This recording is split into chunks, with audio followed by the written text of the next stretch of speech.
के सागर तथागत बुद्ध संत गुरु रविदास जी महाराज, बाबा साहब अम्बेडकर, महात्मा ज्योतिबा फुले, माता सावित्रीबाई फुले, माता फातिमा शेख, अबुल कलाम आज़ाद, दीना भाना वाल्मीकि जी, सर छोटू राम जी और बहुजन समाज में जन्मे उन सभी महापुरुषों को नमन करते हुए आज की सभा में उपस्थित गांव के सरपंच साहब, मेरे भीम आर्मी के साथी, मेरे साथ आए सभी जिले के पदाधिकारी,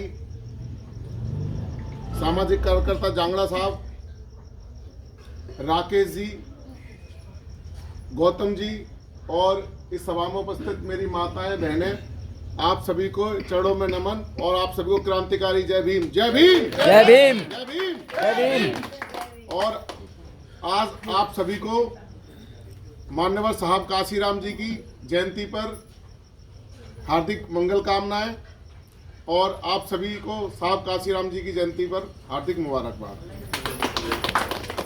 साथियों, जैसे कि पूर्व में कई वक्ताओं ने बताया साहब काशीराम जी के जीवन के बारे में, उनका इस बहुजन समाज के प्रति क्या संघर्ष रहा है, इस समाज के उत्थान के लिए उन्होंने अपना सारा जीवन दे दिया।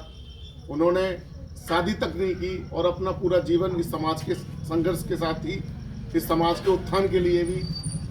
जैसा कि आपको पता है कि बाबा साहब का जब सपना था कि समाज को सत्ता की चाबी दिलाना और सत्ता तक पहुंचाना, तो जब बाबा साहब का जो मिशन था उस मिशन को साहब काशीराम ने उठाने का काम किया। उनका जन्म 15 मार्च सन 1934 में पंजाब के रोपड़ जिले में हुआ। उन्होंने वहाँ से शिक्षा प्राप्त की, प्रारंभिक शिक्षा प्राप्त की, ग्रेजुएशन की डिग्री ली और उसके बाद डीआरडीओ में उन्होंने सरकारी नौकरी की। जब उन्होंने देखा कि सरकारी विभाग में जाति के नाम पर कैसा छुआछूत किया जाता है कि जो उनके सहकर्मी थे, जो साथ काम करने वाले लोग थे, वो स्वयं काशीराम साहब भी थे। जब बाबा साहब की जयंती आती थी और वो छुट्टी मांगते थे और छुट्टी मांग कर जयंती मनाने के लिए जाते थे, तो उन लोगों के साथ जो उस विभाग के अंदर, उनके ऑफिस के अंदर जो स्वर समाज के लोग थे, उनके साथ भेदभाव करने का काम करते थे। तो बाबा साहब का मन वहां से उब गया कि भाई ये तो बहुत ज्यादा जातिगत व्यवस्था है देश के अंदर। मान्यवर साहब काशीराम का, मान्यवर साहब काशीराम ने बाबा साहब की आरपीआई जो पार्टी थी उसका समर्थन किया। फिर बाद में साहब काशीराम ने एक अपना खुद का संगठन बनाया, दलितों के, शोषितों के, अल्पसंख्यकों के, पिछड़ों के उत्थान के लिए। जब जैसे जैसे साहब काशीराम का, आप यकीन नहीं करोगे, अब हम मोटरसाइकिल पे चलते हैं और मोटरसाइकिल पे भी लोग सोचते हैं कि भाई कार होनी चाहिए, कार से हम कहीं जाएंगे किसी सभा में तो हमारा मान सम्मान बढ़ेगा, है ना। आजकल ये नेता ये चाहते हैं कि बड़ी से बड़ी गाड़ी हो, उसके नेताओं के पीछे 50 गाड़ी आगे हो, 50 गाड़ी पीछे हो, तो उसका काफिला बड़ा लगेगा, तो ऐसा लगेगा बहुत बड़ा नेता है, बड़े स्तर का नेता है। लेकिन उसी समय में साहब काशीराम साइकिल से चल कर और पैदल चल कर उन्होंने इस समाज को जगाने का काम किया। इस समाज में जो जातिगत व्यवस्था थे, लोग पीड़ित थे, उन लोगों को एकत्रित करने का काम किया। बाबा साहब काशीराम के दिमाग में विचार आया कि समाज में जो सक्षम लोग हैं, जो सरकारी नौकरी करने वाले लोग हैं, जो आर्थिक रूप से मजबूत लोग हैं, सबसे पहले इनको जोड़ने का काम किया जाए।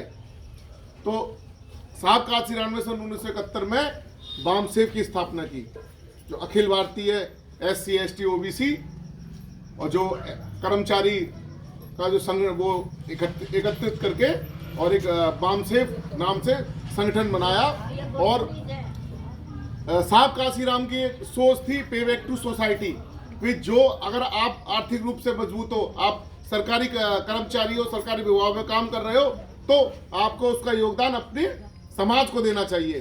भाई वो लोग जो आर्थिक रूप से मजबूत थे, वो सरकारी नौकरियों में थे, वो उन लोगों से दूर थे जो अछूत समझे जाते थे, जो कहीं ना कहीं जातिगत भावना से परेशान थे, प्रताड़ित होते थे। तो उन्होंने ऐसे लोगों का एक संगठन बनाया और उनसे धन एकत्रित करना स्टार्ट किया। ना तो वो राजनीतिक संगठन था, ना ही धार्मिक संगठन था। वो एक ऐसा संगठन था कि जो हमारे सक्षम लोग हैं वो एकत्रित होके और हमारे जो पिछड़े लोग हैं, जो बिल्कुल शोषित हैं, गरीब हैं, अछूत हैं, उनके लिए, उनके उत्थान के लिए काम करना। फिर जब बाबा साहब ने देखा भी इससे, साहब काशीराम ने देखा कि इससे भी काम नहीं चल पाएगा, तो 6 दिसंबर सन 1981 को साहब काशीराम ने DS4 की स्थापना की। DS4 का मतलब दलित शोषित समाज संघर्ष समिति। तो दलित शोषित समाज संघर्ष समिति की बाबा साहब ने स्थापना की, साहब काशीराम ने स्थापना की। तो उसके जब बैनर तले वो गली गली गांव गांव घूमे, जैसे बताया कि हरियाणा में भी आए और कई सारे लोग ऐसे भी इनको सुनने को मिलता है। साहब काशीराम के साथ उन्होंने संघर्ष किया, काम किया। जहां मैं रहता हूं नीलम बाटा रोड पे, तो वहाँ सिंडिकेट बैंक है, उसके सामने भी साहब काशीराम जी ने एक बहुत बड़ी सभा करी थी। तो वहाँ एक मुस्लिम समाज के एक पत्रकार हैं खान साहब, वो बताते हैं कि हम साहब काशीराम की सबसे पहले फरीदाबाद में हमने यहाँ पे सिंडिकेट बैंक के सामने सभा करवाई थी। ऐसे बहुत सारे लोग हैं। तब जब साहब काशीराम को लगा कि भाई समाज को एकत्रित तो कर लिया, लेकिन राजनीति कैसे समाज को दिलाई जाए, जब तक पावर नहीं होगी तब तक इस समाज का भला नहीं हो सकता। तो 14 अप्रैल 1984 को साहब काशीराम ने बहुजन समाज पार्टी की स्थापना की। और साथियों, जैसा आपको पता होगा, बहुजन समाज पार्टी को साहब काशीराम ने इतना आगे तक बढ़ा दिया, चाहे उनको किसी के साथ गठबंधन करना पड़ा हो, किसी के साथ जोड़ घटाव करना पड़ा हो, लेकिन उन्होंने बहन कुमारी मायावती को 2001 में और अपनी सत्ता सौंपने के बाद में 4 बार उत्तर प्रदेश जैसे, जो कि पूरे देश के अंदर एक सबसे बड़ा प्रदेश है, सबसे बड़ा सूबा है, उसका 4 बार मुख्यमंत्री बनाने का काम किया। तो साथियों, हम मानते हैं कि जब बहन जी की सरकार थी 2007 से 2011 तक, तो उत्तर प्रदेश के अंदर बहुत अच्छे लेवल पे काम हुए। बहुत बढ़िया बढ़िया इंटर कॉलेज बनवाए गए, degree college, Gautam Buddha technical university बनवाई गई, और आपके बालिकाओं के लिए बहुत अच्छे अच्छे स्कूल बनवाए गए। बहन जी ने बहुत अपने लेवल पे बहुत अच्छा काम किया। लेकिन जब आज मैं राष्ट्रीय दलित प्रेरणा स्थल जो नोएडा में अम्बेडकर पार्क है, मैं अभी 6 बजे करीब वहीं से आया, मेरे पूरे परिवार को और इनके परिवार को, भाई साहब के परिवार को, वही हम साहब काशीराम को श्रद्धा के सुमन अर्पित करके आए। हमने वहाँ देखा, वहाँ हर संगठन, हर पार्टी के लोग जो साहब काशीराम की विचारधारा, जो बाबा साहब की विचारधारा को मानते हैं, चाहे वो दलित समाज से हो, चाहे वो पिछड़े समाज से हो, किसी से हो, सब लोग वहाँ आ रहे थे। तो ऐसे स्मारकों का निर्माण भी बहन जी मायावती ने करवाया, लखनऊ में करवाया, तो वो भी धन्यवाद के पात्र हैं। लेकिन जब उनकी सरकार गई तो उसके बाद साहब काशीराम के कारवां कहीं ना कहीं रुक गया। उस साहब काशीराम साहब के कारवां को आगे बढ़ाने के जो काम में बहुत बड़ी रुकावट आई, और जो सक्रिय कार्यकर्ता थे वो कहीं ना कहीं घर पे शांति से बैठ गए, चाहे किसी भी वजह से बैठे हो, कोई भी डर रहा हो, कुछ भी रहा हो कारण। लेकिन उसी दौर में भीम आर्मी नाम का एक संगठन उभर के आया चंद्रशेखर आजाद जी के नेतृत्व में, और उन्होंने दलितों के जो साहब काशीराम का कारवां था, उन्होंने उसका आगे बढ़ाने का काम किया। और साथियों, भाई चंद्रशेखर आजाद 16 महीने अपने समाज के लिए ही जेल काट के आए। उन्होंने अपने समाज के लिए ही अपने ऊपर गोली खाई।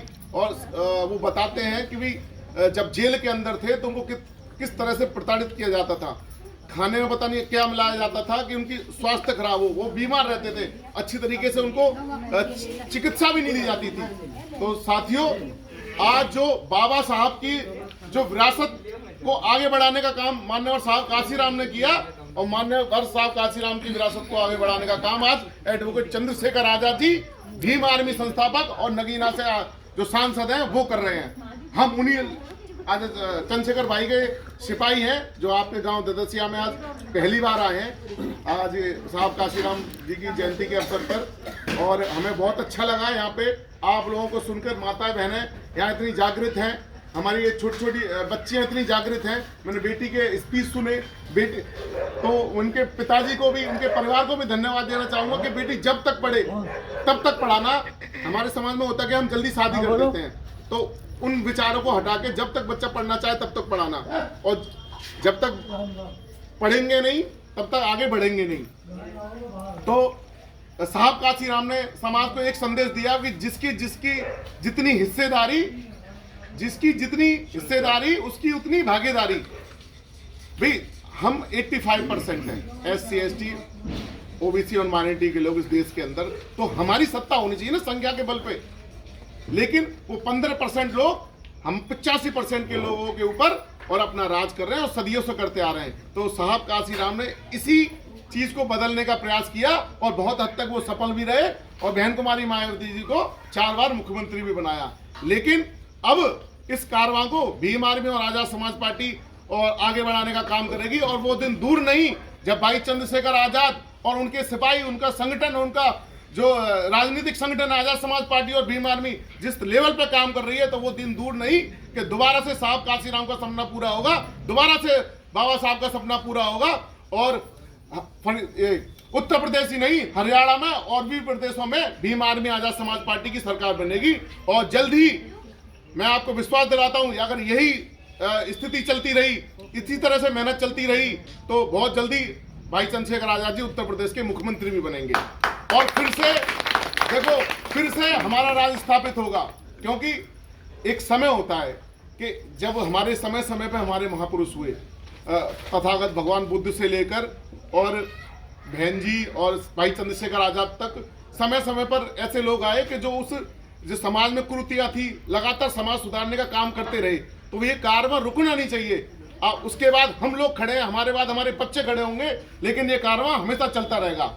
तो इसी के साथ मैं यहाँ पर उपस्थित सभी महानुभावों को बहुत बहुत धन्यवाद देता हूँ कि भी हम इतने लेट हो गए, इसके लिए क्षमा चाहता हूँ। आपने हमारे विचारों को सुना और माताओं बहनों को भी कि आपने हमारे विचारों को सुना और हमें आशीर्वाद दो, हमारे भीम आर्मी के कार्यकर्ता पदाधिकारियों को आप लोग आशीर्वाद दो कि ज़्यादा से ज़्यादा मेहनत करके और आप लोगों के उत्थान का काम करें और सत्ता की चाबी आप लोगों को दिलाने का काम करें। इसी के साथ अगर मेरे मुंह में से अगर कुछ गलत शब्द निकल गया हो तो उसके लिए मैं क्षमा चाहता हूं और मैं अपने शब्दों को विराम देता हूं। जय भीम, जय भारत, जय